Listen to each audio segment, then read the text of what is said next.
정보가 있는 시사 토크쇼 장윤선의 팟짱. 안녕하세요. 충남 금산에서 아버지와 함께 인삼농사를 지어 홍삼을 만들고 있는 젊은 농부 이성규입니다. 사람들은 쉽게 양심하지만 양심은 말로 하는 것이 아닙니다. 품질로 증명하는 것입니다. 양심은 고지식의 대명사 아버지가, 품질은 항상 발전을 추구하는 아들이 각각 책임지는 환상적인 조화, 거기다 직거래가 가능한 합리적인 가격까지. 믿을 수 있는 홍삼 제품을 찾고 계신가요? 노력한 만큼 내어주는 자연의 마음을 알기에 참 착한 홍삼. 지금 검색창에 정성농장 홍삼을 검색하세요.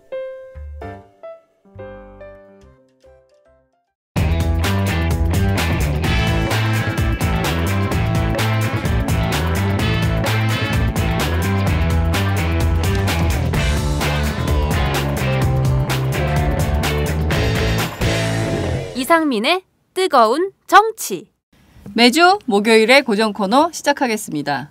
이상민의 하하하. 다시 이상민의 하하하. 이상민의 하하하. 뜨거운 정치. 시작하겠습니다. 아실 것 없는 네. 국회 법사위원장. 네, 삼선의 국회 법사위원장. 네. 오늘도 나오셨습니다. 오늘은 첫 번째로 공지사항이 있습니다. 예. 어떤 공지사항인지 궁금하시죠? 저도 압니다. 뭘까요? 우리 저 콘서트 하잖아요. 네, 팟캐스트 팟짱이 어느덧 1년이 됐습니다. 저희가 지난해 9월에 시작을 했는데요. 이상민 위원장님과 함께 웃고 즐기고 노래하고 예. 이게 춤춘 시간이 벌써 1년이 됐어요. 이게 조회수가 얼마 됐다고 그랬죠? 조회수가 이제 저희가 이제 그날 공개할 건데요. 두두두두두.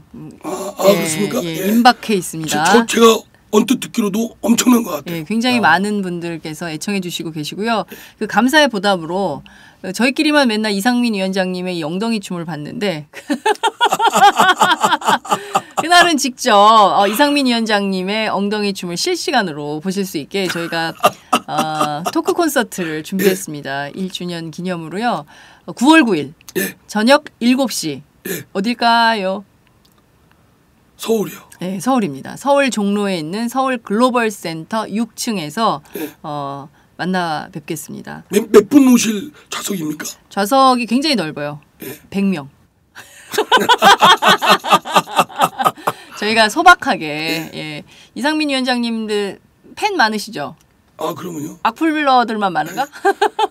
요새 댓글을 많이 안 다시더라고요. 좀 댓글 좀 달아주세요. 아니 저는 힘이 빠지셨어. 저에 대해서 막 꾸준함하시는 댓글들 볼 때 기분 좀 안 좋았거든요. 네네. 내가 이거 계속 출연해야 되나 말아야 되나 스트레스 받고. 그런데 없으니까 나도 좀 아쉬워요. 좀 해주세요. 욕이라도 해주세요. 제일 기분 나쁜 게 무시하는 거예요. 이상민 위원장 욕이라도 해주세요. 그런데요, 기쁜 소식이 있어요. 저희가 어제 그 인권의 정치에서 이 소식을 처음 알렸는데요. 애청자분께서 저희가 어제 떡 얘기를 했거든요. 김이 모락모락 나는 백설기를 저희가 준비하겠다 이런 말씀을 드렸는데 애청자 이정수님께서 본인이 직접 준비를 해주시겠다고 떡을 보내시겠다고 하셔가지고 저희가 너무 놀랐어요. 그래서 저희가 이제 직접 감사의 인사도 드리고 했는데요. 이렇게 뭐랄까 팟짱 가족들이 1년 동안 동거동락하면서 함께 웃고 함께 울고 또 현장을 함께 달리면서 만들었던 이 우리 팟짱 공동체가 1년 동안의 그런 다 행복감을 가지고 떡을 나눠 먹고. 그러니까 그분이 떡 주신다니까 너무 고맙고 저는 상당히 부담이 되네요. 의원님은 떡을 와서 드시기만 하실 거죠? 먹고, 아니 뭐 가져올 거예요. 제가 직접 드리면 선거법 위반이니까. 선거법 위반이 안 돼요. 의원님 그냥 오세요. 산타크로스 이름으로 보낼게요. 산타크로스요? 그것도 또 걸려요. 저희가 선거법 위반, 법률에 위반되는 법에 저촉되는 거는 그러네요. 절대 하지 마시고요. 저희가 드릴 테니까 맛있게 드세요. 알았습니다. 네, 사실 이상민 위원장 저희가 1년 동안 출연료도 한 푼도 안 드리고 못 드려. 출연료 들어온 걸로 알고 있는데. 정말 1년 동안 한 번도 출연료도 안 드렸는데 이렇게 매주 아침에 행복한 웃음 전해주셔서 예. 너무 감사하고요. 9월 9일 예. 엉덩이 춤 연습해 오세요. 알겠습니다. 본격적인 얘기로 들어가겠습니다. 예, 알겠습니다. 회의를 예. 끝마치자마자 바로 오셨어요. 예. 네.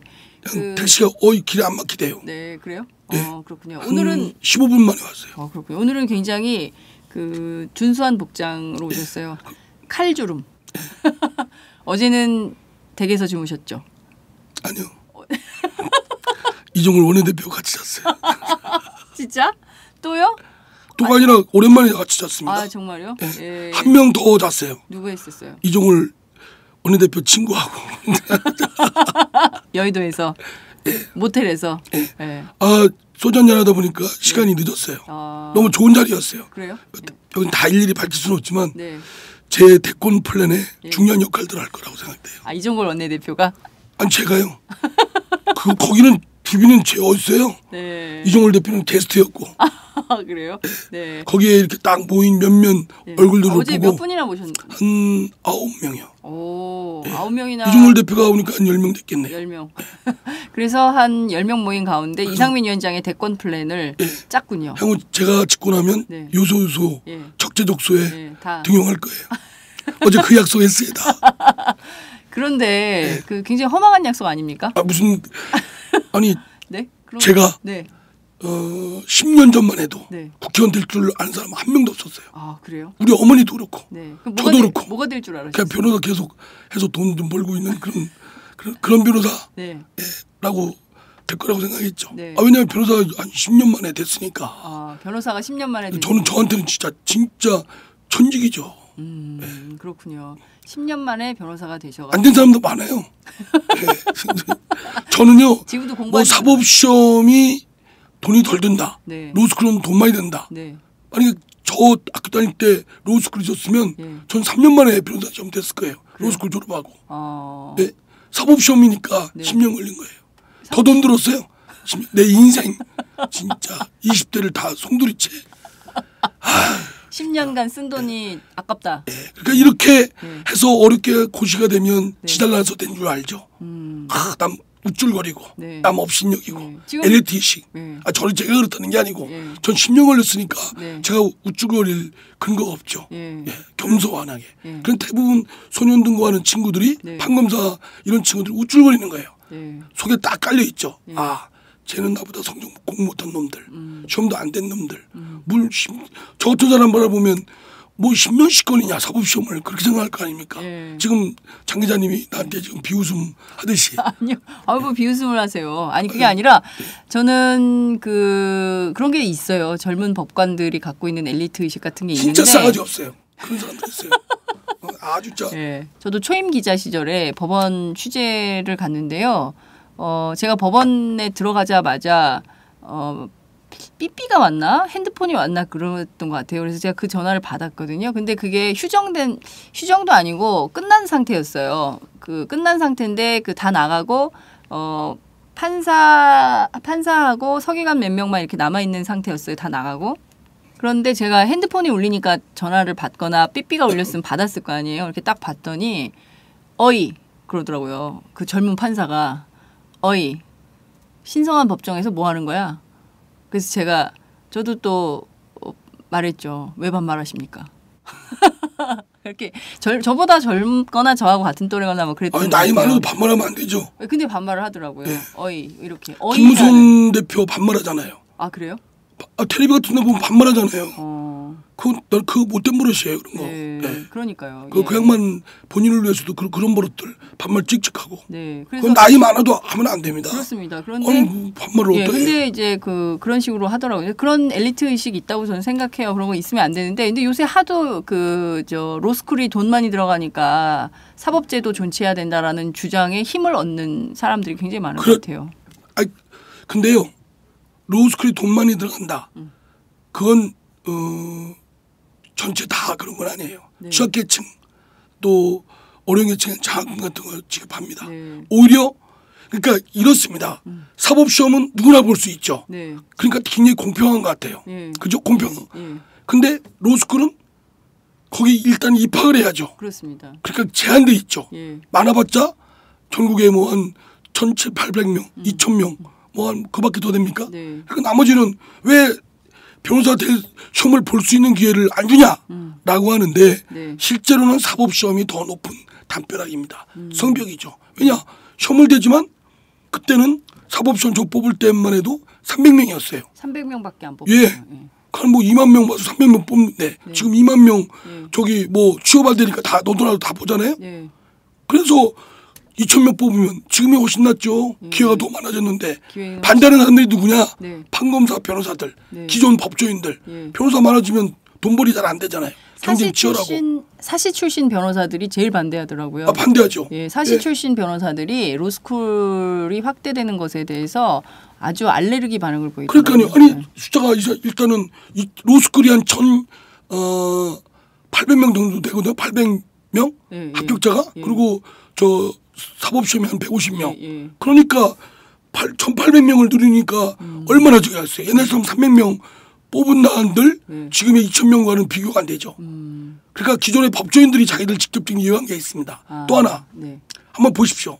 또 하나 로스쿨 없는 법대 교수님들, 법대 학생들 그 학생들이 들고 일어납니다. 전국 법대 교수 협의회 뭐 이런 분들 교수 법대 무슨 뭐 협의회 이런 데 보면 로스쿨 없는 대학들이에요. 왜냐? 사법시험 없어지면 완전히 이분들 그 대학 자체가 근거가 없어지잖아요. 왜 법대가 있는지 예. 로스쿨만 로스쿨로 가야 되죠. 저 법조인이 될 수 있는 예. 길이니까요. 예. 그리고 신림동 고시촌 지난 재보궐선거 때도 네. 새누리당도 공약했고 우리 당도 막 후보가 공약했어요. 그거는 네. 신림동 고시촌 물론 그분들이 당장 겪는 거 그거 해소해야 되겠죠. 네. 그러나 그렇다고 해서 국가의 중요한 인적 네. 자원인 법률가들을 양성하는 시스템을 그런 이유들을 들어서 기다 아니다 해서는 안 되고 정작 법률 서비스의 고객인 일반 국민들 네. 또는 대외적 이 법률 시장이 개방된 터에 외국 법률가들과의 경쟁력, 네. 전문성, 다양성 이런 점에서 어느 시스템이 바람직한 시스템이냐라는 차원과 시각에서 그 로스쿨을 어떻게 할 거냐, 사법시험을 어떻게 할 거냐 이렇게 논해야지. 그렇죠. 단순히 뭐 개천에 용이 나는 시대는 없어졌다. 왜 사법시험이 또 저 변호사 시험이 개천에서 용이 나는 시험이 저 사다리가 돼야 됩니까? 아니 시험 하나 됐다고 지금까지 그랬잖아요. 네. 시험 하나 되면 울고 먹었잖아요. 평생 울고 먹었죠. 실력도 없이. 정작 실력은 없어요. 외국의 변호사들 오랫동안 도제교육 받았던 10년, 20년간 그런 변호사들을 하고 여기 7개 법 울고먹고 예. 된 법조인들하고 예. 전관예우 등등 하고 예. 게임이 안 되죠. 게임이 안 되죠. 네. 그러니까 원래는 과거 조선시대 과거 시험 같은 소수 극소수의 사람들에게 선발해서 평생 울고먹을 수 있는 특혜를 주는 사법시험에서 네.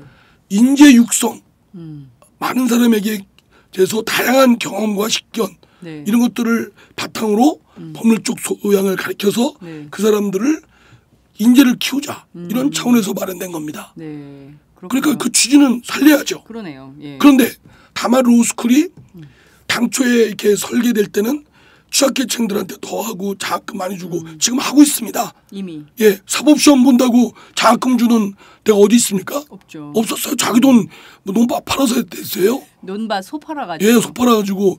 그리고 뭐 저기 저 여자친구 또는 이렇게 애인 사귀어가지고 여자 애인이 저 직장 다니면서 돈 벌어가지고 은행 가서 사실. 고등학교 졸업해가지고 은행 일찍 취업해서 다 뒷바라지했잖아요. 그러니까 이 자식이 시험 되고 나니까 딱 대신에 여자를 차버리고 딴 저 뭐 재벌집 뭐 열쇠 새구랑이 네. 뭐 주는 그런 놈들 있었잖아요. 예. 아주 나쁜 놈들. 그 영화 드라마 다 드라마에 다 나오잖아요. 실제 그렇습니다.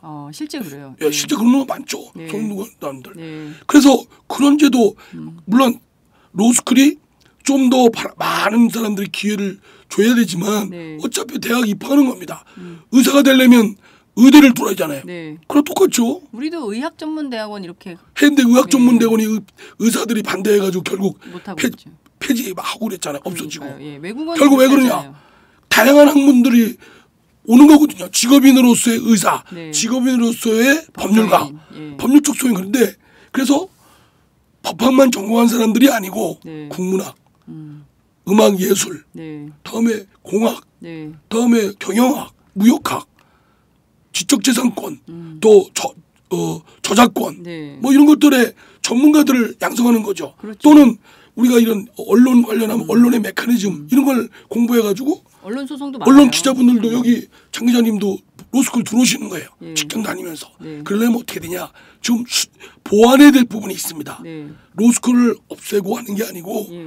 야간제도, 계절학기 네. 이런 걸 통해서 법학전문대학원을 수료할 수 있는 기회를 주고 변호사 시험을 기회를 주면 되죠. 좋은 기회네요. 그죠? 예. 예. 그리고 이거는 선발제도가 아니라 네. 선발제도가 아니라 인재를 육성하니까 일정한 트레이닝만 해서 마치면 변호사 시험 거의 대부분 합격시켜야 돼요. 예. 당장 나가서 돈벌이 하라는 게 아닙니다. 예. 나는 변호사 시험에 합격해도 예. 최소한 5년, 조금 7년 이 정도를 의무적으로 네. 어느 인턴십을 하도록 해야 됩니다. 네. 변호사업을 직접 못하게. 예, 그렇죠. 어디 가서 누구 장윤성 기자님 밑에 가서 오마뉴스에 취업 들어서 월 100만 원 받고 네. 5년 동안 도제기육할 생각해야 돼요. 그렇군요. 그 다음에는 언론 전문 변호사가 되는 거죠, 법률가가. 뭐 그렇게 하면 좋을 것 같다는 생각이 드는데 특허. 예, 뭐 요새는 보면 그 로스쿨 출신 변호사들이 그 부정 청탁, 취업 청탁의 어떤 그 하나의 루트로 활용이 된다는 보도가 계속 나오니까 오늘 보니까 이주영 해수부 장관 딸도 또 변호사 해가지고 네이버에 들어가는 게 진짜 그러면 안 되죠. 그런 일들이 계속 발생을 하니까 국민들이 이제 이게 로스쿨이 진짜 현대판 음서제라 그러더니 진짜 그런가 보다 이런 생각을 하게 되는 것 같아요. 제가 잘났다는 게 아니라 네. 아니 잘나기도 했지만 네, 잘나기도 했어요. 왜 웃으십니까? 그 웃음이 역시 깔때기. 아니 저는 저를 이렇게 가만히 볼 때가 있어요. 네. 생각해봐요. 네. 야 진짜 대전에서 진짜 고등학교 1차 떨어지고 후기고등학교 가서 거기서 또 성악가가 된다고. 성악가? 예. 뭐라고요? 성악가요. 네? 성악가. 지금의 목소리가 제 목소리가 아닙니다. 30년 전에 네. 저는 진짜 좀 미성이었어요. 진짜요? 네. 그래서 성악가를 꿈꿨어요. 근데 성악을 하셨으면 정말 잘하셨을 것 같아요. 잘했어요. 예. 잘하셨다고요, 노래를? 잘했다니까요. 저 잘했어요. 네. 저희 얼마 전에 KBS에서는 나는 대한민국이다. 근데 왜냐하면 저희 청취자들이 애청자들께서 저하고 다 같은 마음이실 것 같은데 우리는 왜냐하면 매주 이상민 위원장의 노래를 듣고 있잖아요. 예. 그래서 이 노래를 알고 있기 때문에 더 안타까움이 드네요. 저는요 진짜 클래식부터 어제가 텐데. 국회 의원들 14명 뽑힌 그 합창단에 들어가고 7만 명이 모인 상암운동장 한복판에서 7만 명 중에 하나로 참여하셨죠. 네. 여하튼 다른 경쟁사를 얘기하니까 상당히 싫어하시네요. 아니요 그런 건 아니고요. 저도 그 감명 깊게 봤습니다. 노래가 뭐 그냥 그랬죠. 지난주에는 안 보셨다고 그랬잖아요. 자존심 때문에 안 보셨다고 했습니까? 아니 뭐 자존심 때문에 뭐하러 봐요. 아니 저는 그 김연아 씨 그 봤어요. 박근혜 대통령. 저는 안 보고요. 네. 애국가만 보셨습니까? 근데요. 네. 말씀드린 대로 그러면 이제 많은 분들이 아마 댓글에 또 저 욕할 거예요. 네. 야, 이 자식아 뭐 어쩌고 저쩌고 하는데요. 진짜 근데 욕 좀 하지 마세요. 우리 댓글 쓰는 분들. 욕이 요새 거의 없어요. 관심이 사라진 것 그걸 같아요. 왜 댓글을 안 쓰십니까 참? 좀 써주세요. 네, 댓글이 많이 사라졌어요. 이상민 위원장에 대한 애정이 식으신 것 같아요. 비판해도 별로 안 바뀐다고 생각하나 봐. 제가 왜냐면 문재인 대표를 별로 요새 욕 안 하거든. 그렇구나. 근데 잠깐만요. 우리가 원래 박근혜 대통령 특히 이 지난 긴장고조 가운데 진행됐던 남북 대화 국면에 대해서 평가하려고 그랬는데 로스쿨 얘기하다가 14분이 가고 있어요. 하나만 딱 마무리할게요. 더 하시고 싶으신 얘기세요? 그래서 저는 중요한 건 대법원에서 하려고 하는 상고법원도 그렇고 모든 거 그렇고 중심은 소비자입니다. 법률 소비자인 국민의 편하고 효율적으로 제대로 잘 올바른 판결을 하느냐 여기에 초점 맞춰야지. 그 이해관계인들 물론 자기들 이해관계 걸렸으니까 열받아서 얘기하는 건 이해는 가나 그렇다고 결정하고 어떻게 하는 데 있어서 그것이 결정적인 요인이 돼서는 안 된다. 그러니까요.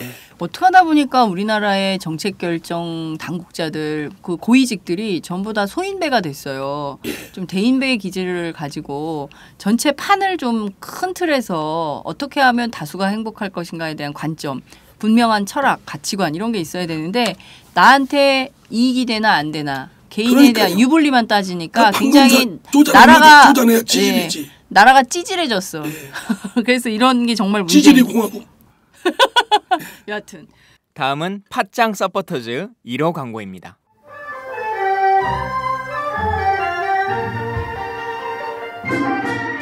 양꼬치집에 대한 모든 편견을 깼다.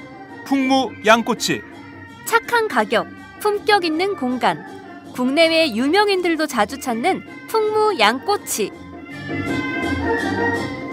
나는 그 집 양갈비가 훨씬 맛있던데. 누나 나는 그 집 맛있는 요리들이 지금도 잊혀지지 않고 있어요. 단체석이 많아 모임하기 좋은 곳. 풍무 양꼬치. 대림역과 구로 디지털 단지 역점 두 곳에 있습니다. 예약 문의 02809-9292, 02809-9292. 잠깐, 팟짱 애청자라고 말씀하시면 통큰 서비스를 제공합니다.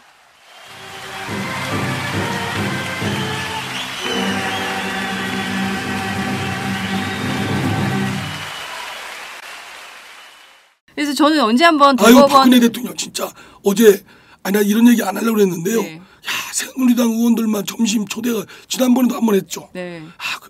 아니 자기 돈 내는 거 아닌데. 네. 예? 같이 좀 먹지. 국민 세금으로 네. 하는 건데. 어차피 야당 나 같으면 그렇게 하겠네. 네. 미운 놈 떡 하나 더 주겠네. 네. 아이고. 치사하게. 참. 아니 누가 진짜. 밥을 꼭 먹어서가 맛이 아니라.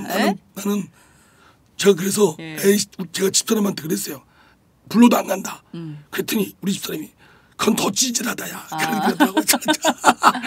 네, 아니 그러니까 이렇게 남북관계 화해 모드로 갔으면 여야 국회의원 모두 초대를 하든지 아니면 해서 전체적으로 판을 좀 그러니까 이게 덕에 부족한가 봐요. 덕치가 안 되는 건가? 이런 생각이 들어요. 하여튼 참 대통령님 그러지 마세요. 네. 근데 여하튼 얼마 안 남았는데 임기도. 어제 건배사들이 많이 나왔습니다. 승리의 원칙의 승리다.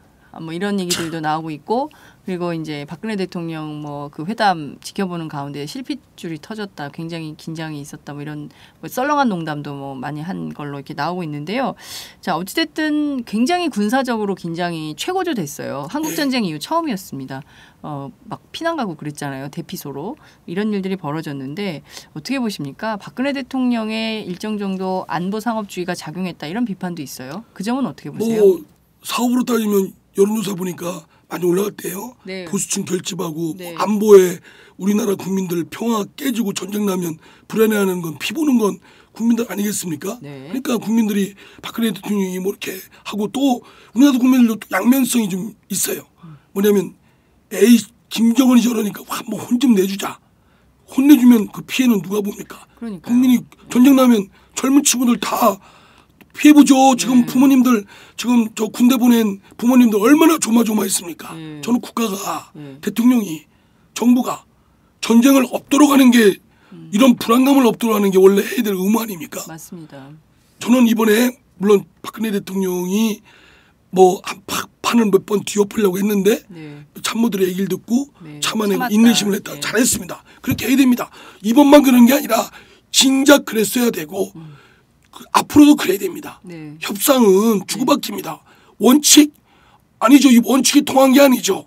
인내가 통한 거죠. 아니 원칙이 있으면 저쪽은 원칙 없네. 김정은은 저 못된 막내네 같은 김정은도 지 고집이 지 입장이 있을 거 아니에요. 그러면 어떻게 해요?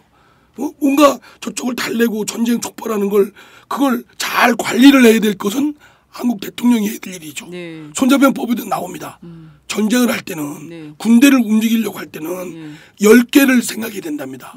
국민 전쟁이 나면 국민들이 궁핍함 또 도탄에 빠지는 거 물자 과연 물자가 제대로 있는지 병사들 얼마나 다칠지 다 귀한 남의 집의 자손들인데 전쟁터에 몰아넣을 경우 죽음도 당하고 크게 다치고 또 장애인도 되고 그럴 텐데 이런 것들을 과연 할 정도의 지금 절박한 그런 상황인지 이런 걸 다 보고 그럼에도 부득이 할 수밖에 없고 그리고 해도 순식간에 정광석화처럼 금방 전쟁을 끝낼 수 있을 때만 그때만 군주는 군대를 움직여서 전쟁을 해야 하는 것이다. 함부로 군대를 움직여서는 안 된다. 이게 손자병법인데 나옵니다. 네. 전쟁은 결국 나한테도 상처를 입히는 거기 때문에 또 우리 백성들도 도탄에 빠지고 우리 군대 장병들도 다치고 목숨을 잃고 이러기 때문에 네. 왕으로서는 네. 함부로 할 일이 아니다. 이랬습니다. 그러니까요. 근데 그래서 완전히 이겨놓고 전쟁을 거는 거다. 전쟁을 하지 않고 이기는 것이 최선의 그렇습니다. 군주로서의 네. 해야 될 법도다라고 했습니다. 그러니까 좀 원칙의 승리를 얘기할 때가 아니라 인내의 승리를 얘기를 했어야 됐는데 그런 구호부터가 좀 잘못됐다 이런 지적을 하시는 것 같아요. 진짜 십상시가 아니라 나는 같은 동료 의원이지만 네. 국회의원들이 네. 다 국민들이 유권자가 뽑았는데 네. 한 사람 대통령 앞에서 그게 나올까? 나는 그 부끄러워서 그렇게 해서 대통령 임기 얼마나 그 사람들이요. 네. 박근혜 대통령 임기 끝나고 퇴임하면 네. 앞장서서 욕한 사람들이에요. 그래요? 예? 자기들 박근혜 대통령하고 찍은 사진 절대 안 한 사람들입니다. 네. 선거에 도움이 되면 쓰고 선거에 도움이 안 그러니까요. 되면 빼는 뭐 예. 그런. 그러니까 박근혜 대통령께서도 네. 주위에 그렇게 물론 저도 아부 좋아해요. 아참. 저희 보좌진들이 네. 막 쓴소리하면 싫어요. 아부하면 좋고 그리고 자꾸 사람이 다 그렇죠. 예. 그런데 대통령도 분명 그렇겠지만 인간이니까 예. 그러나 대통령이시니까 더욱더 그런 아첨꾼들을 멀리 경계하셔야 됩니다. 네. 말씀하신 대로 어떻게 보면 나라에 큰 위험이 올 뻔하다가 그래도 그 큰 반전을 이뤄서 대화로 특히 이제 그동안 못했던 이산가족 상봉이 재개될 수 있게 됐고 그리고 또 남북 당국자가 정례적으로 회담을 하면서 여러 분야에 대해서 다양한 접촉 특히 민간 분야까지 접촉을 확대했다는 점에서는 평가를 할 만하다 이런 분석들이 있는데요. 그 자축을 축하하는 것은 좋은데 그것을 여당만의 것으로 만든 박근혜 대통령의 좀 옹졸함이 있다 이런 지적을 하고 싶으신 거죠? 저는 그리고 뭐 쪼잔하게 그거 뭐 한마디 하는 정도 끝내고요. 네. 앞으로 박근혜 대통령이나 여권 핵심부 권력 심층부에서 이거 맞들이면 안 됩니다. 지지도 또 떨어지면 또 안보 상황을 급박하게 만들어서 다시 또 국민들을 불안에 쫓게 하고 네. 다 긴장을 했다가 다시 또 다 풀고 네. 이런 거에 분명히 맞들이면 안 돼요. 여권의 권력 이거 그전에도 박정희 대통령 시대나 전두환 대통령 시대 뭐 다 노태우 다 그렇게 해먹었던 수법들 아닙니까? 예? 저 문민 시대 이후는 그렇게 안 했지만 그전에는 군사 독재 시대에는 자신들의 내부적 민주적 정당성의 결함을 그걸로 호도를 했잖아요. 네. 예. 말씀하신 대로 이것이 그 통일 전문가들, 북한 전문가들 얘기를 들어보면 1971년 7.4 남북 공동성명을 이끌어냈던 박정희 대통령식 그 시대의 식하고 똑같다는 거예요. 밟아오는 프로세스도 똑같고. 김정은도 이거 얼마나 좋습니까? 자기네 내부 김정은 북한 내부 국민들 내 그 도탄에 빠진 걸 그런 거를 그런 실정과 그런 잘못된 것을 호도하려고 뒤엎으려고 긴장을 쫙 했다가 줄 세우고 군부 쫙 줄 세우고 북한 주민들 줄 세우고 떨게 하고 그러다가 딱 하고 저는 김정은도 이번에 안보장사가 톡톡히 했다고 봐요. 남북한 공이 남북 정부 모두가 안보 장사를 세게 했다. 국민들 대상으로. 국민들 불쌍하지 않습니까? 여러분들 무슨 감정적 분풀이 하는데 또는 여러분들 잘못된 무능 국정 실정 국정 파탄 이런 거를 뒤엎으려고 그렇게 막 국민들 불안해 그런 의도로 그런 게 좀이라도 있다면 그거는 역사의 죄인이죠. 네, 이런 식으로 안보 장사를 또 하면 그것은 역사의 죄인이 될 거다. 평화를 계속 유지하는 게 옳다. 그렇죠. 평화의 기조를 계속 가져가고 계속 전쟁구조 유연하게 대화하고 협상하고 협력하고 필요하면은 함께하고 주고받고 이런 걸 해라. 인도적 지원도 아끼지 말고 뭐 이런 식으로 해라. 그렇지 않고 계속 뭐 이렇게 장난하듯이 그 안보 위기를 최고조로 끌어올렸다가 필요하면 또 대화로 풀고 또 안보 위기 올렸다가 뭐 이렇게 널뛰기를 하면 코리아 리스크가 생기는 거죠. 경제적 타격도 크고 또 국민들은 이제 그 양치기 소년 그 우화 있잖아요. 그런 맞습니다. 믿지도 않습니다 이제. 네, 그렇습니다. 국민들은 이번에요 막 군사적 촉발이 되니까 사재기도 없다고 해서 국민들이 의연했다고 하는데요. 천만에요. 내가 볼 때는 뭐 또 며칠 가다가 또 뭐 그렇게 하겠지. 이런 것이 더 많았습니다. 제 주위에는. 네, 맞아요. 제 주위에도 전쟁 나겠어. 뭐. 강화도 주민 저 연천인가요? 예, 연천. 저 뉴스에 인터뷰하는 걸 봤더니요.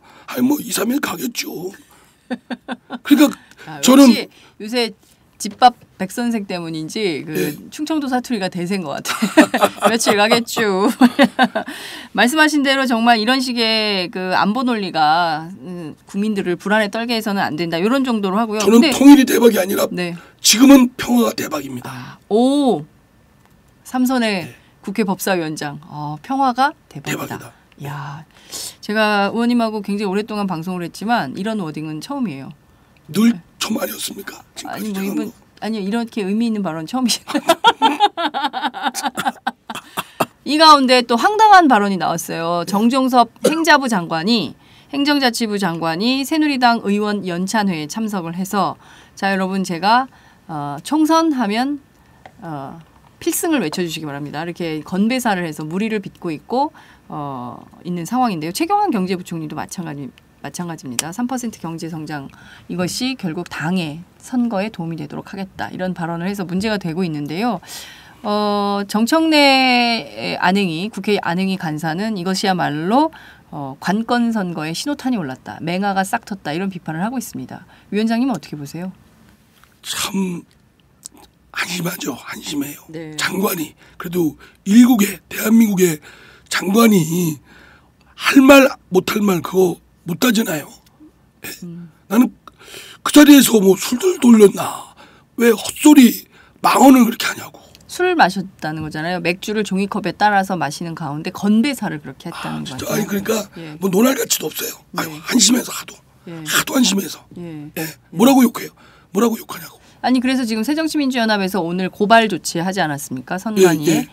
근데 해임 조치도 요구하고 해임 건의도 오늘 뭐 원내대책위에서 뭐 형사 고발 뭐 또 해임 건의 뭐 등등을 뭐 이렇게 하겠다는 얘기가 있는데 이제 원내대표가 뭐 결정하겠죠. 지금 형사 고발도 하고 선관위에도 고발하고 또 해임 건의도 요구하고 이게 세 가지를 다 하는 건데요. 만약에 일반 공무원이 어느 특정 정파 가서 뭐 새누리당 총선 필승 또는 새정치민주연합 총선 필승 했다고 보세요. 그거 징계 안 받을까요? 징계가 아니라 처벌 대상이죠. 그러니까 아니 진짜 그거 만약에 야당 필승했다고 보세요. 그러면 그거 당장 수사 들어갈 거요? 선관위 그죠? 그죠? 그러면 똑같은 잣대 해야죠. 야당에게 하면 괜찮고 아니 문제 삼고 여당은 괜찮고 이렇게 해서는 곤란하다. 근데 여야 불문하고 그걸 나는 그 새누리당도 그렇고 장관도 그렇고 거기 계신 대통령도 그러시고 아무리 그렇지만 그런 데 있으면 대통령께서 장관 그런 얘기는 그렇게 오해살 얘기는 하지 마세요.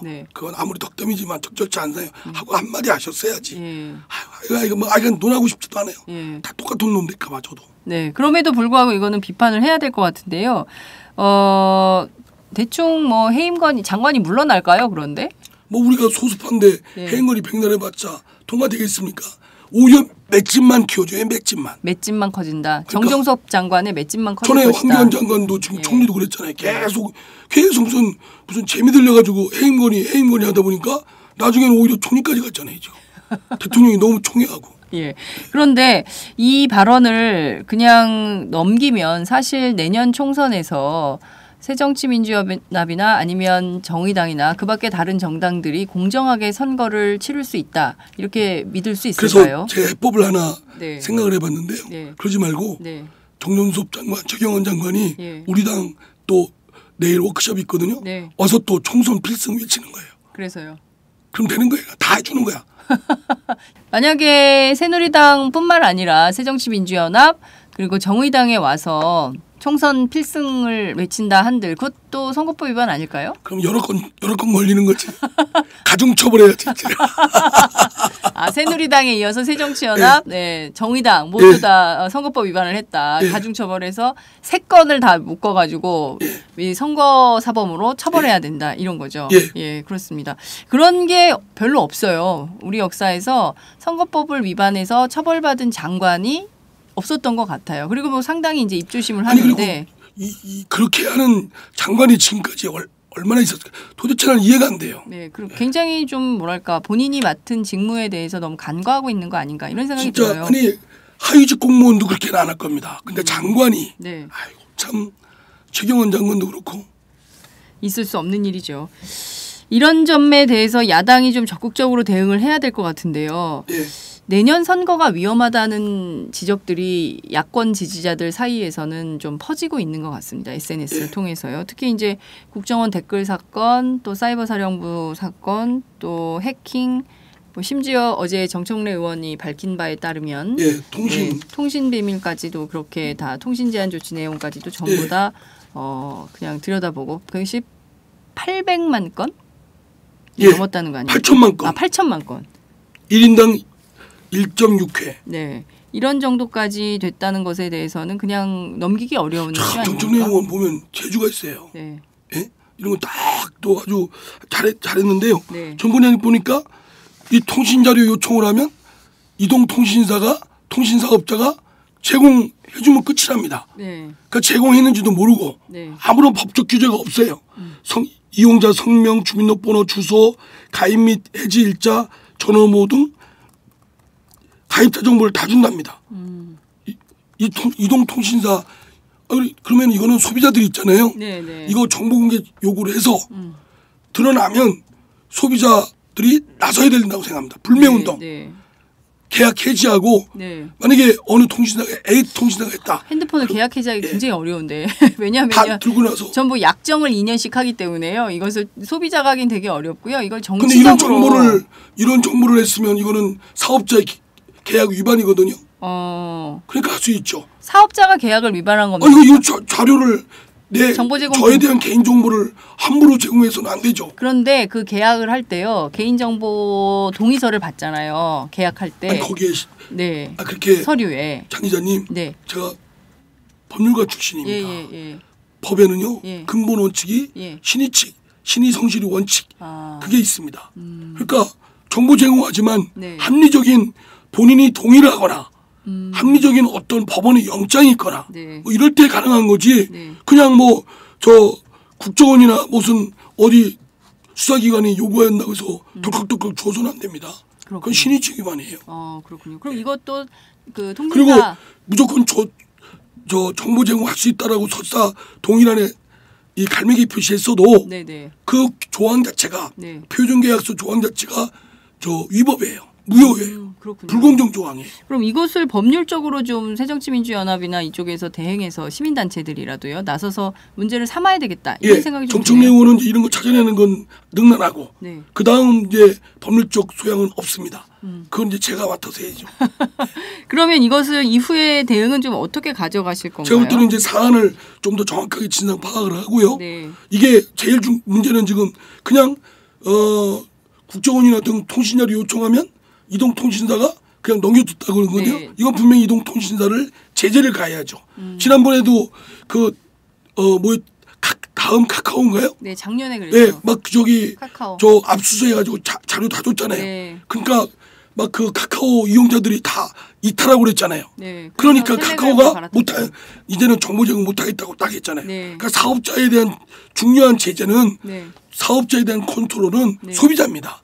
소비자들이 소비자 주권의식을 갖고 잘못된 거에 대해서 나서야죠. 네, 그렇군요. 소비자들이 나서야 된다는 말씀은 보다 더 명징한 이유이기도 합니다만 이걸 잘 모를 수 있거든요. 어떻게 해야 되는지 정보 공개 확인할 수도 없고. 지금 8천만 건이니까 8천만 건. 3년간. 그러니까 무차별 조회를 한 겁니다. 그러니까 어떻게 보면은 이상민 위원장님 것도 했고 제 뻔하죠. 뻔했을 거예요. 김윤상 팀장 것도 했고. 그러니까 정보 공개를 요구하는 거죠. 사업자한테.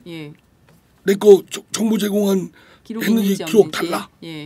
제일 기가 막힌 게 그거 같아요. 정보 제공을 했다는 것을 알려주는 것은 36%고 나머지 64%에 대해서는 정보 제공을 했는지 안 했는지조차도 소비자에게 알려주지 않는다는 점. 그게 굉장히 중요한 거고요. 소비자가 그걸 확인하기 위해서 정보 공개 청구하고 그리고 그 드러났으면 그러니까 집단 소송.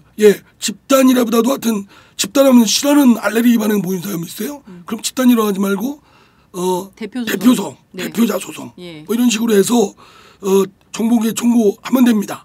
그럼 사업자 안 내놓을 수가 없어요. 내놔야 되고 안 내놓으면 손해배상 청구하면 되니까 계약 해지하고 그럼 소비자 나서면 사업자가 벌벌 떨죠. 벌벌 떨어요. 지금 보면 그 누군가는 나서서 대표 소송을 하든지 집단 소송을 하든지 제가 나서겠습니다. 법사위원장이 나서서 이 8천만 건에 대해서 그러니까 이게 복잡해요. 국정원만 한 것이 아니라 경찰도 했고요. 경찰이 제일 많이 했어요. 경찰, 검찰, 국정원 이런 그러니까 군 관계자. 이거는 사업자한테 요구하면 다 나와야죠. 누구한테 제공했는지까지 언제 어디서 누가 누구에게 어떤 정보를 제공했는지 왜 근거는 뭐고 이걸 딱 요구하면. 그러면 지금 제가 일반 소비자라면 경찰에도 해야 되고 검찰에도 해야 되고 국정원에도 해야 되고 지금 가입한 군 수사 당국에도 해야 되나요? 이동통신사에다가 회사에다가 직접 하면 지금까지 제 얘기 안 들으셨습니까? 아니 듣고 있습니다. 다시 확인하는 학생이 겁니까? 강사의 얘기를 귀담아 들으셔야지. 사업자한테 요구하는 거죠. 사업자한테 이동통신 사업자한테 요구를 하면 어느 주체에 어느 수사 당국에 누구에게 어떤 정보를 왜 뭐에 근거해서 했냐 나올 수밖에 없죠. 당장 해봐야 되겠네요. 해보시고 안 내놓으면 계약해.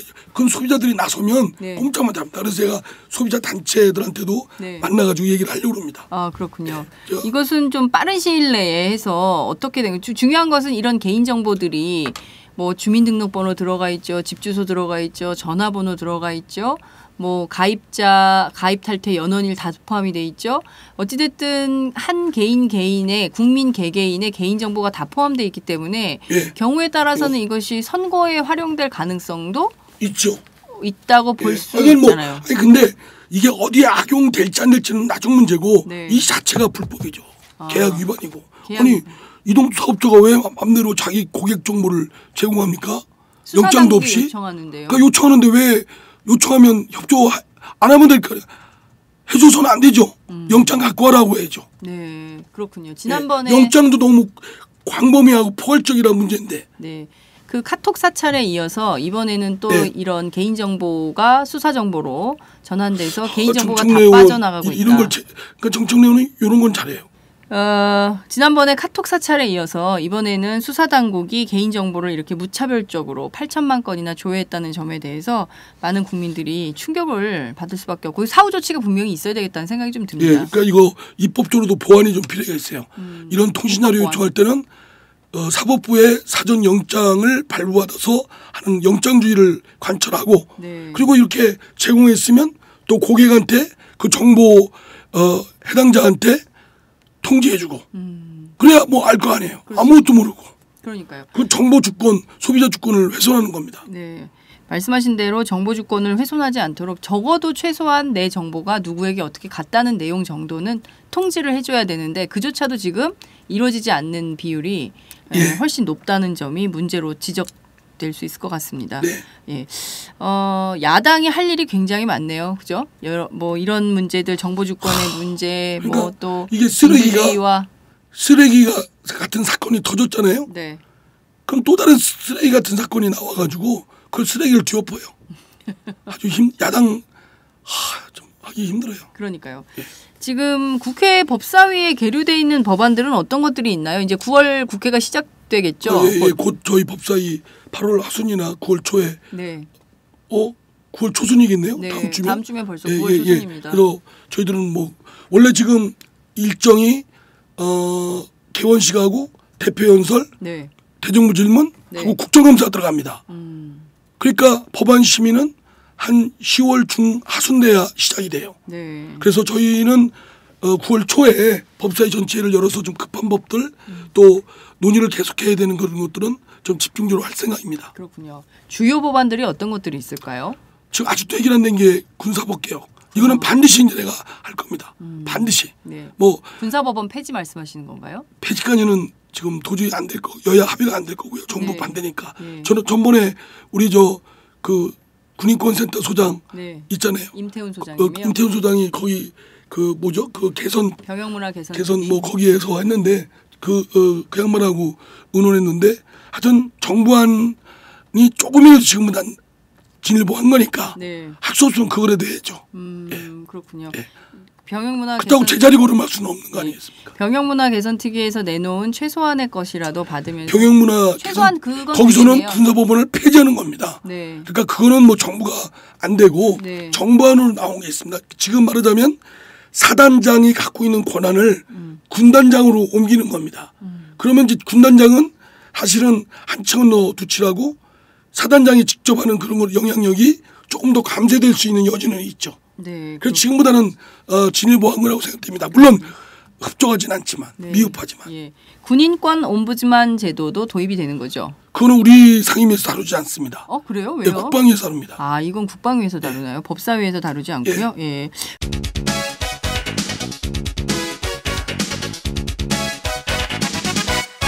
장윤선의 팟짱. 왜냐하면 군인권 관련된 사건이 계속 발생해요. 얼마 전에 구파발에서 또 의경 한 명이 숨지는 사건이 발생하지 않았습니까? 그것도 경찰이 장난할 게 따로 있죠. 총 맞고 장난한다니 말이 됩니까? 이게 참. 그러니까요. 아주 얘기하기도 싫습니다. 근데 이거 자체를 좀 진상조사가 제대로 진행이 돼야 될 것 같아요. 그냥 뭐 업무상 과실치사였다라고 은평경찰서에서 사건 조사하고 끝내고 유가족들한테 뭐 학비금 주고 이렇게 정리할 문제가 아니라 실제로 군인권 관련해서 활동해온 분들은 평상시에 위계에 의한 가혹행위나 이런 것들이 있지 않고서야 총을 겨누는데 아무도 말하지 못했다는 것이 과연 말이 되느냐 이런 문제 제기를 하거든요. 그런 점에 대해서도 좀 군사법 개혁의 일환으로 뭔가 필요한 조치들이 있지 않을까요? 그런 건 어떻게 보세요? 그 문제 제기가 임태훈 소장을 비롯해서 계속 네. 뭐 저희 당에서도 주장을 했고 네. 또 국방부 장관 와서 하지만 네. 한 귀로 듣고 한 귀로 흘러보내고 있어요. 예. 그러니까 저는 할 수 있는 것부터 빨리 좀 했으면 좋겠어요. 네. 뭐 많은 걸 막 가다 보면 네. 하나도 제대로 못하니까. 맞아요. 그래서 우리 법사위는 군사법 그냥 제자리 걸음만 뛰는 앞으로만 한 발만. 한 발만 가는 거라도 네. 빨리 해야 되겠어요. 예. 그러면 이번 정기국회 때 통과가? 예, 반드시 할 겁니다. 그렇군요. 예, 뭐. 정부안이라도 할 거예요. 정부안도 반대해요, 새누리당 의원들이. 정부안에 왜 반대합니까, 새누리당 의원들이? 반대하는 의원들 많아요. 아니 그 특이하네요. 야당도 아니고 여당이. 그러니까 정부안에 왜 군사법 개혁을 하냐는 아무런 문제 없다는 인식 갖고 있는 의원들이 있어요. 혹시 군인 출신 의원들이 그런가요? 군 출신이 그렇게 하겠어요? 예, 정말 그게 좀 그 전근대적인 사고가 아닌 다음에 더 강화해야 된다는 얘기하는 분도 있어요. 국회 안에요. 예. 새누리당 의원들이요? 예. 그런 분들은 어떻게 대화와 협력을 그러니까 끌어내야 됩니까? 장 기자님 국회 한번 들어와 보세요. 국회의원 한번 해보실래요? 아니요. 보면요, 참 그래요. 네. 진풍경이에요. 네. 그러니까 좀 뭔가 대화와 설득, 합의와 토론 이런 거라기보다는 본인의 입장을 주장하고 그러니까 한 뭐 발도 물러서지 않는. 어디서 그런 엉터리 주장을 하는지 난 이해가. 지금 보세요. 네. 장관도 건배. 이게 옛날 같으면 솔직히 부끄럽거나 이 문제될 거라는 그런 것 때문에 감히 못했던 건데 네. 지금은 그냥 버젓이. 예, 후한무치한 것도 그냥 해요. 큰 소리 치고 막 그거 지금 뭐 길거리에 시정배들만 하는 게 아니라 장관들도 하고 뭐 하잖아요. 높은 분들 중에 국회의원도 하고. 어떻게 하면 좋습니까? 이 나라가. 그러니까 부끄러움을 잊어버린 네. 그런 사회가 되고 있어요. 그러니까 별짓을 다 하죠. 아무렇지도 않게. 예. 그냥 범죄자들만 부끄러워 안 하는 게 아니라 높은 분들도 안 해요. 그러니까요. 고위공직자들의 처신 문제가 지금 뭐 보세요. 그 국회의원들이 뭐 본인 아들, 딸 취업 청탁 계속 하고 있죠. 그게 계속 드러나고 있죠. 그리고 또 선거 사무를 주무로 하는 장관이 나서서 그러니까요. 여당 의원 연찬회 가가지고 한다는 소리가 총선 필승 이런 얘기를 아무렇지도 않게 하고 그리고 여태까지 사과도 안 하고 있어요. 이건 사실 대국민 사과를 할 일인데 공정하게 선거를 치러야 되는 의무가 있는 분이잖아요. 그런데 이제 아무렇지도 않게 이런 일들을 하고 버젓이 진행되고 있다는 점에 대해서 이렇게 부끄러움을 모르는 증후군이 높은 데서 사람들부터 이렇게 하게 되면 다 그게 학습 효과가 있어서 다른 사람들도 버젓이 합니다. 뭐 그러면 또 그 사람 지지파들은 또 박수 보내요 무조건. 네. 이게 우리 한국 사회에 피폐함을 주는 황폐화를 불러오는 큰 문제라고 생각돼요. 이 부끄러움 모르는 사회. 그러니까요. 부끄러움을 잊은 사회, 창피한 걸 모르는 사회. 오히려 더 큰 소리 치는 사회. 후한무치한 사회. 이런 사회로 가고 있어서 사실 과거 같으면 노무현 전 대통령이 사실 이런 말 잘못해가지고 탄핵까지 된 거 아니에요? 그렇죠. 그때 한나라당이 헌법 위반이라고 했잖아요. 예. 공무원의 정치적 중립성 위반이라고 그랬죠. 그런데 아무렇지도 않게 편들고 그거에 대해서 사과도 안 하고. 노무현 대통령 발언보다도 더 심한 거 아니에요? 이거는 내놓고. 네. 필승을 외쳤으니까요. 예.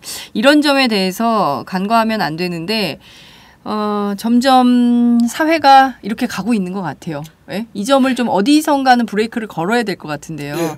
그 길이 좀 내년 총선 전에는 좀 그 브레이크가 잡혀야 될 것 같은데 걱정이 좀 앞섭니다. 예. 네. 국회 안에서 할 일이 많겠어요, 그죠? 네. 네. 그러면 앞서 지적해주신 대로 군사법 개혁 관련돼서 하시고 그리고 또 법사위에 어떤 법안들이 좀 계류가 돼 있나요? 뭐 사형제 폐지도 해야 되고요. 네, 사형제 폐지. 그것도 치열한 논의를 해야 되지 않겠어요? 네. 그거는 문명국가의 바로미터가 되는 제도입니다. 이미 우리나라는 시행을 안 하고 있을 뿐만 아니라 한국과 EU FTA의 존재 조건입니다. 그러니까요. 예, 만약에 그걸 우리가 사형제 말하자면 이행 법안을 처리해야죠. 사형제 폐지. 그러니까 사형제 폐지라고 흉악범을 그냥 그대로 두자는 게 아니라 네. 종신제 이런 걸로 더 엄청난 형벌로 대체하자는 겁니다. 네. 그죠? 네. 어떤 분들은 흉악범을 그러면 백주에 내보내자는 얘기냐? 아니죠. 종신제 300년, 500년 네. 가석방 같은 거 없는 네. 종신제 그런 걸로 하자는 겁니다. 다만 만에 있을지도 모를 오판. 네. 어떻게 또 인간의 생명을 끊을 수가 있는지 그거는 근본적인 철학에 대한 문제거든요. 예. 또 문명국가. 그러니까 지금의 그래도 인류 문명의 선진국 들어가는 나라들이 필수적으로 채택하고 있는 건 사형제 폐지입니다. 네. 예. 알겠습니다. 근데 정서적으로는 국민들은 흉악범죄가 하도 많으니까. 예, 그러니까 이거에 대한 정서적인 반감은 많습니다. 폐지는. 네, 그렇죠. 그렇지만 이게 사실 그 인류에 대해서 한번 다시 생각해보는. 우리 법사위에서 어떤 의원들은 사형 선고한 사형수들 빨리 집행하라는 국회의원도 있어요. 근데 그 국회의원은 나는 좀 답답한 게 네. 한국 EU FTA는 그럼 어떻게 할 거예요? 참. 깨라는 얘기인가 보죠. 예. 그럼 EU FTA를 그 뜻인가? 네, 그런 생각도 좀 드네요. 예. 말씀하신 대로 그럼 이번 올 정기국회 법사위의 제일 주된 쟁점 법안들이 사형제 폐지, 군사법원 폐지. 또 법원에서 하려고 하는 상고법원. 상고법원 문제. 예. 요거는 대법원의 재판 폭주로 인해서 예. 뭐 재판관들의 대법관들의 부담이 너무 과중하고 그것이 곧 법률 소비자들한테 피해로 간다. 네. 라는 것이 대법원의 논리죠. 논리죠. 예, 그게 어떤 게 맞는지 안 맞는지는 따져봐야죠. 꼼꼼히. 이 상고법원에 대해서 국회에서는 주로 입장이 어떤가요? 지금 뭐 의원마다 생각이 다른데 네. 새누리당은 반대가 많습니다. 우리 당은 고민은 좀 해보자. 네. 이랬는데 뭐 어쨌든 한명숙 대표 재판 이후에 대법원이 이 정도 수준이면 뭐 상고법원 해줄 수는 없는 거 아니냐 이런 얘기하는데 네. 저 뭐 개인적으로는 뭐 그런 생각입니다. 예, 근데 저 개인적으로는 한명숙 대표 건과 상고법원을 이렇게 연계시키는 것은 그냥 감정적 대응이지만 연계시킬 것은 아니다. 네. 상고법원이 안 되면 안 되는 논리로 얘기를 해야 되지 않나 싶습니다. 그렇습니다. 예. 왜 한명숙 대표 건을 엮어서 하는지는 저는 좀 이해할 수가 없네요. 상고법원과 별개의 사건인데 그것을 하나로 엮어서 본다는 거는 좀 정치적 의도가 있는 거 아닌가라는 그러니까 생각이 저희들도 드네요. 그런 거는 좀 신중해야 된다 생각합니다. 예, 그렇죠. 상고법원 자체에 대해서 평가하고 그렇죠. 자체에 대해서 그게 필요성을 상고법원 판단해야지. 자체가 국민한테 도움이 안 되면 통과 안 시키면 되는 거고 네. 도움이 되면 또 하면 되는 통과되는 거죠. 거고 예. 그 논리로 해야 될 거지 뭐 특정인의 재판건 그것이 물론 부당하고 잘못되고 뭐 그 부분 지적하는 것과 이거 연계시키는 건 적절치 않다. 신뢰해야 된다. 그렇습니다. 예.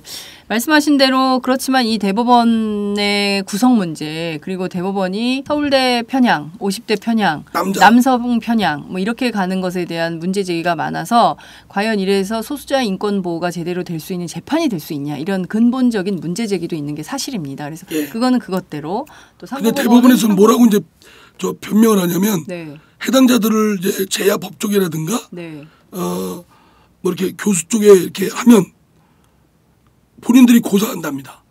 왜요? 인사청문회를 통과할 자신이 없는 모양. 특히 변호사들 중에는 이제 고수입자들이 있을 수 있잖아요. 그럼 재산 형성 같은 걸 다 드러내야 되고 난 편안히 살겠다. 돈 벌고 또 판사나 검사를 거쳐간 사람 중엔 전관예우 엄청납니다. 엄청나요. 제가 전관예우 말씀 안 드렸나요? 아직 안 했어요. 안 드렸죠. 지금 서울지방변호사회 한 800명 여론조사했더니 90%가 전관예우가 있냐 없냐 있다라고 합니다. 변호사들이 느낄 정도면 90%가 있는 거죠. 국민이 사법부에 대한 그 신뢰도 조사했더니 OECD 국가에서 꼴찌입니다. 이번에 중앙지법 김양 그 전 국가보훈처장 뇌물 무슨 비리 사건이 있었죠. 그 사건에 전관예우를 해서 하다가 중앙지법이 재판부를 바꿔버렸죠. 저는 이 부끄러운 민낯입니다. 전관예우를 기대하고 변호사 선임했다가 바꾸고 그래서 이 전관예우에 대한 대법관 출신 중에는요 상호장 자기 이름 하나 올리고 써주는 걸로 몇 억씩 받아먹는다는 그런 변호사가 있다. 대법관 출신 중에. 대법관 출신. 그런 소문이 아예 못하게 해야 되지 않습니까? 그렇습니다. 변호사 자체를 개업 못하게 대법관까지 고위법관을 한 경우에는 아예 그걸 금지하고요. 외국처럼 차라리 종신형을 하는 게 깔끔할 것 같아요. 그렇죠. 그렇게 해야 뭐 인생 2모작 3모작 하려고 그런데 부패에 가담하지 않을 것 같아요. 그 고리를 제도가 끊어줘야 될 것 같아요. 대법관들부터 그러니 그 고등법원 또 지방법원 어떻게 했어요? 여기는 뭐 어떻게 했어요? 없어졌다고 우리가 대법원에 물어보면 판사들이나 법원행정처분하고 전관예우 없답니다. 물론 나름 노력은 해요. 양형기준제니 뭐 등등 하는데 아니 서울지방변호사회 한 800명이 전관예우 있다는데 그분들이 직접 자기 업무상 느끼는 거 아니에요? 알고 있는 거 아니에요? 참 심각합니다. 사법부에 대한 국민의 신뢰도가 OECD 기준으로 꼴찌다. 전 그래서 사법부에 대한 사법, 검찰을 포함한 법원, 이 헌법재판소에 대한 민주적 통제가 더 철저히 된다고 생각되고 검사장, 법원장 미국처럼 선출직으로 바꾸는 것도 괜찮다고 생각됩니다. 그러게요. 그죠? 어떤 혁신적인 제도가 있지 않고서야 그러면 사법부에 대한 신뢰도가 높아질 수가 없습니다. 선출직들은요. 비판을 많이 하지만 어쨌든 선출에 대한 부담 때문에 사실은 아마 임명제보다는 훨씬 나을 수도 있다고 생각됩니다. 그렇군요. 알겠습니다. 자, 오늘 뭐 여러 가지 다양한 주제들에 대해서 전반적으로 살펴봤는데요. 이번 주도 지나갈 수가 없습니다. 이상민 위원장이 선택한 오늘의 노래 어떤 겁니까?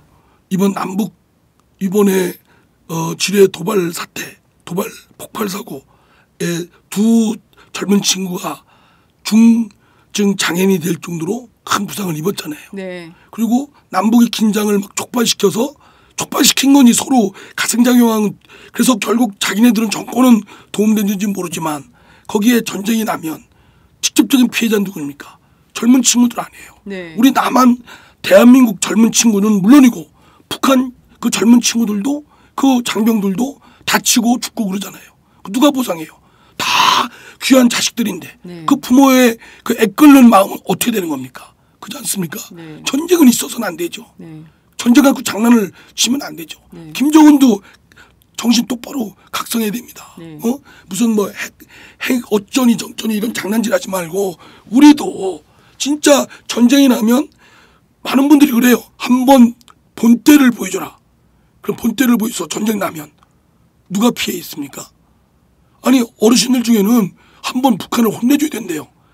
우리가 막 대포 쏴야 된대요. 종편의 역할이 큰 것 같아요. 아니 막 특히 탈북자 중에 탈북하신 분 중에 몇몇 분은 막 전쟁 나이는 막 가서 김정은 평양에다가 폭탄을 투하해야 된대요. 그러면 토화마로 끝납니까? 우리는 피해 안 입어요. 그리고 애국계 김정은이 다칩니까? 애꿎은 젊은 친구들 주민들이 다치잖아요. 민간인 피해가 크죠. 그럼요. 전쟁 나면 양민이 제일 그러면 안 되죠. 부모님들 제가 그 자제분들 입영할 때 눈물 흘리는 거 봤어요. 예? 그 귀한 자식들이네. 아들 있으십니까? 예, 아들 둘이나 있어요.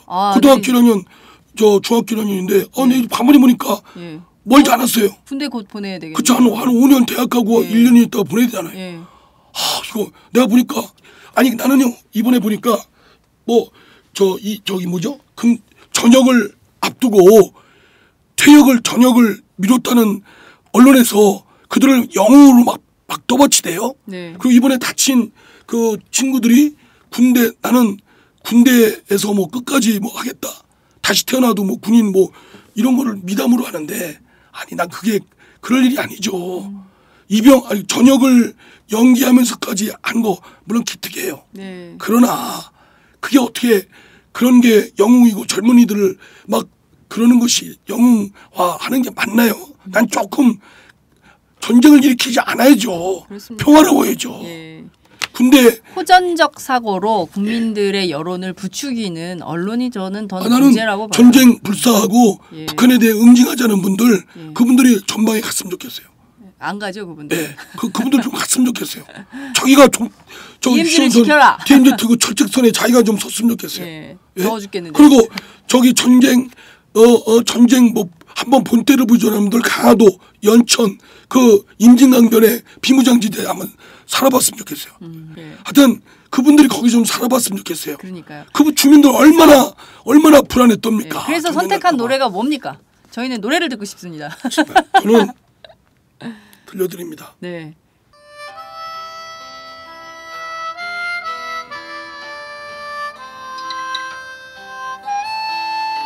저는 군대는 못 갔어요. 장애인이기 때문에. 근데 이 노래를 들으면 눈물이 나요. 네, 그러니까요. 이 노래를 듣게 되면 그 가슴 한켠이 뭉클해져요. 그리고 그죠? 정말 그 평화의 소중함을 또 다시 느끼게 돼요. 지금 사실 이번에 이 군사적 긴장 때문에 모든 장병들이 그 완전 무장을 하고 취침을 했대요. 계속 그 비상경계가 풀리기 전까지요. 그래서 굉장히 막 요새 또 군인들은 또 약간 열이잖아요. 그래서 집에 전화해가지고 발도 아프고 등도 아프고 엄마 힘들어 죽겠어 막 그런 군인들이 굉장히 많았던 것 같더라고요. 근데 참 군대 갔다 오신 분들 본인들이 겪었던 거를 그냥 추억으로 내지 말고 네. 다시는 전쟁이 있어서는 안 되잖아요. 그렇습니다. 한국 전쟁 이후에 얼마나 많은 민간인 학살도 있었고 피해도 컸습니까? 그런 것을 잊지 말고 평화를 지키기 위해서 우리가 안보를 튼튼히 하는 것인데 안보를 위해서 평화를 이렇게 이죽거리는 행위는 있어서는 안 될 것 같습니다. 물론 북한이 잘못하고 그렇습니다. 그들이 예측하지 못한 망나니 같은 짓거리 하지만 그러나 그렇게 못하도록 사전에 물론 어렵지만 잘 매니지먼트를 해야죠. 관리를 해야죠. 네. 대화도 안 하고 닫아 걸고 막다른 골목으로 몰면 결국 피해는 우리가 입는데 그러니까요. 젊은 친구들 군대 가 있는 친구들 다시는 그런 일이 없어야 되는데 정말 이번에 어찌됐든 대화로 풀기로 한 건 정말 잘한 일이다. 이런 평가는 앞으로도 지속 가능성 참아내고 설득하고 저 북한 김정은도 최소한 악마의 그 본성을 집어던지고 좀이라도 자존감을 갖는 한 사람으로서 터득하게 나름 그 젊은 분이 외국에서 서양에서 공부하고 왔으니까요. 좀 다른 남북 관계를 기대해 볼 수 있지 않을까 싶고요. 한반도 평화의 길을 놓는 좀 노돛돌이 됐으면 좋겠다는 생각이 드네요. 김정은이 철이 좀 잘 들었으면 좋겠어요. 김정은도 물론 본인이 정권의 기반이 흐트러진 불안감이 있겠죠. 젊은 나이에 일약 정권에 꼭대기 올라갔으니까. 그런데 20대 대단한 것 같아요. 참, 그 나라도. 이 남북의 이 권력자들이 그 손에 7천만의 국민들의 운명이 걸려있고 젊은 장정들의 운명이 걸려있어요. 얼마나 소중한 꿈과 재능을 갖고 있습니까? 잊지 마시기 바랍니다. 남북 당국자들. 자, 오늘 이등병의 편지 들으면서 마무리하도록 하겠습니다. 오늘 말씀 잘 들었습니다.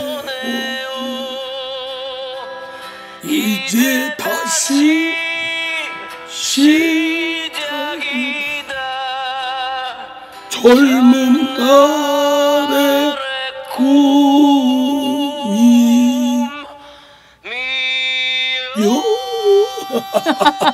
고음 불가. 자, 한 주 행복하게 보내십시오. 네, 감사합니다.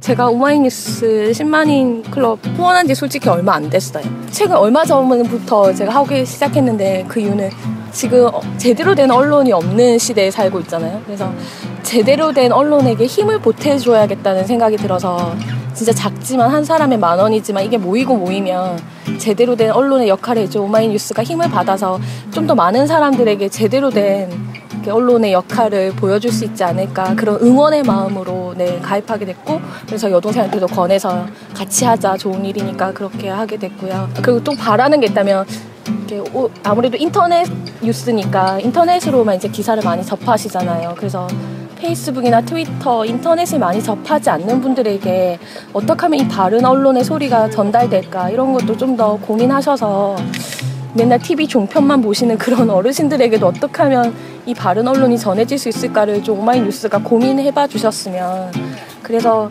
우리가 정말 너무 다른 세상에 사는 게 아니라 하나의 소리를 좀 같이 나눠서 듣고 공감할 수 있는 그런 시대가 됐으면 좋겠습니다. 네, 너무 축하드립니다. 6주년. 안녕하세요. 오마이뉴스 최종 병기라고 바득바득 우기고 있는 김병기입니다. 15년 동안 기자로 뛰고 있습니다. 여러분이 보내주신 자발적 구독료가 제 월급이었어요. 정말 고맙습니다.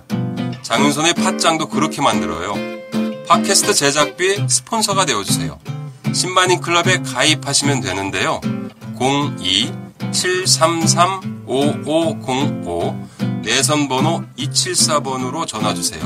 아니면 오마이뉴스 홈페이지 우측 상단에 동그란 주황색 배너가 있거든요. 그걸 꾹 눌러주세요. 청취자 여러분, 열심히 뛰겠습니다. 아싸!